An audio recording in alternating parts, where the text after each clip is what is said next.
എല്ലാവിധ ലാബ് ടെസ്റ്റുകൾക്കും MHL smart labs, Dubai road, Eriyad, Bahadur mall, Kara and Manoos properties, Asmabi college. The light charitable ട്രസ്റ്റിന്റെ Kodungallur chapter കുടുംബ സംഗമവും ഭവന സമർപ്പണവും നടത്തി. കുടുംബ സംഗമത്തിൽ the light charitable trust organising secretary Thajudheen Swalahi സ്വാഗതം ആശംസിച്ചു. ട്രസ്റ്റ് സംസ്ഥാന ചെയർമാൻ സഫറലി ഇസ്മായിൽ അധ്യക്ഷത വഹിച്ചു. നഷ്ടങ്ങൾ സംഭവിക്കരുതേ എന്ന് ഉള്ള പ്രാർത്ഥന നമ്മുടെ ഹൃദയാന്തരങ്ങളിൽ നിന്ന് പൊങ്ങുന്നുണ്ടെങ്കിൽ ആ സ്ഥലം ഇത് മാത്രമാണ്. അതുകൊണ്ട് നിറഞ്ഞ മനസ്സോടുകൂടി പ്രാർത്ഥിക്കുക. വീണ്ടും പറയുന്നു, അല്ലാഹു നമുക്കൊക്കെ ഹൈറിനെ തരട്ടെ, ബർക്കത്തിനെ തരട്ടെ എന്ന് പ്രാർത്ഥിക്കാം. നമുക്ക് ഇനി നമ്മൾ ഇപ്പം ഇന്ന് കൊടുത്തത് 27ാമത്തെ വീടാണ്. 28ാമത്തെ വീട്ടിലേക്കാണ് നമ്മൾ പോകുന്നത്.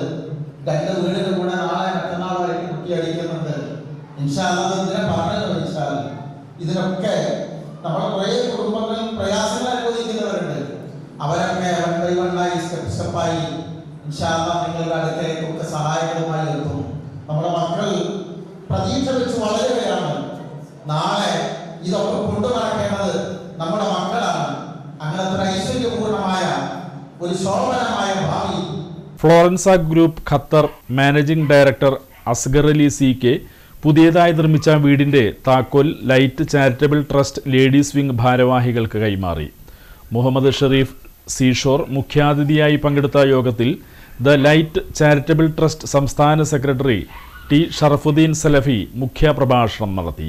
The light charitable trust secretary PK Ismail, Bralam മഹല്ല് സെക്രട്ടറി ഇസ്മായിൽ വാത്തേരി, ഇസ്മായിൽ പടിയത്ത് എന്നിവർ സംസാരിച്ചു.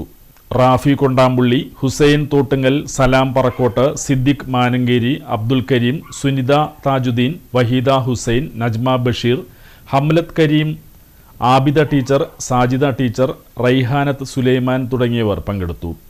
ട്രസ്റ്റ് ജോയിന്റ് സെക്രട്ടറി റഹീം പുതിയ വീട്ടിൽ നന്ദി പറഞ്ഞു.